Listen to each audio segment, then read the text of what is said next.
আসসালামু আলাইকুম। আজকে আপনাদেরকে দেখাবো কীভাবে আপনারা জিমেইল অ্যাকাউন্ট ডিলিট করবেন। এই জন্য আপনাকে যেতে হবে গুগলে, তারপরে থ্রি ডট আইকনে ক্লিক করুন। এখানে আপনি অ্যারো অপশনটিতে ক্লিক করুন। এখান থেকে আপনি যে জিমেইল অ্যাকাউন্টটি ডিলিট করতে চান ওটি সিলেক্ট করুন। আমি সিলেক্ট করে নিলাম। তারপরে গুগল অ্যাকাউন্ট অপশনে ক্লিক করুন। এখান থেকে ডাটা অ্যান্ড প্রাইভেসি অপশনটিতে ক্লিক করুন। তারপর আপনি নিচের দিকে যেতে থাকবেন।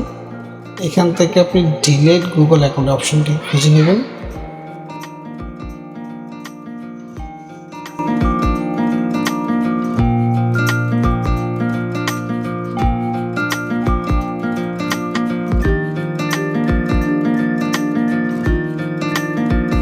এখানে আমরা ডিলিট গুগল অ্যাকাউন্ট এই অপশনটিতে আমরা ক্লিক করব।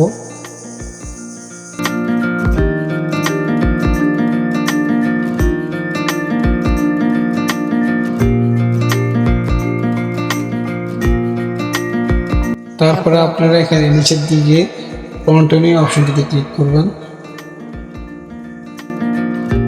লোডিং হতে কিছুটা সময় নেবে আপনার।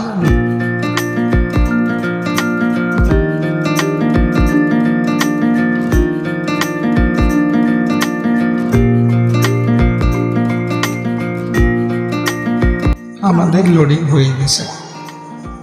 হয়ে গেলে আপনার সামনে এমন একটি পেজ আসবে। ওখান থেকে নিচের দিকে গিয়ে দুটি অপশন চালু করে নেবেন। পরে আপনি ডিলিট অ্যাকাউন্ট এই অপশনটিতে ক্লিক করবেন। তারপরে আপনি জাস্ট ওয়ান্স এই অপশনটিতে ক্লিক করবেন। আপনার জিমেইল অ্যাকাউন্টটি আপনার মোবাইল ফোন থেকে ডিলিট হয়ে গেল। এখানে আপনি থ্রি ডট আইকন এই অপশনটিতে ক্লিক করবেন। করার পরে আপনার সামনে এমন একটা পেজ আসবে। এখানে আপনি দেখবেন আপনার আগে যে জিমেল আইডিগুলো ছিল সেই জিমেল আইডিটা এখন আর নেই। এইভাবে আপনি আপনার মোবাইল ফোন থেকে জিমেল আইডি ডিলিট করতে পারবেন। দেখা হবে পরবর্তী কোনো ভিডিওতে। আসসালামু আলাইকুম।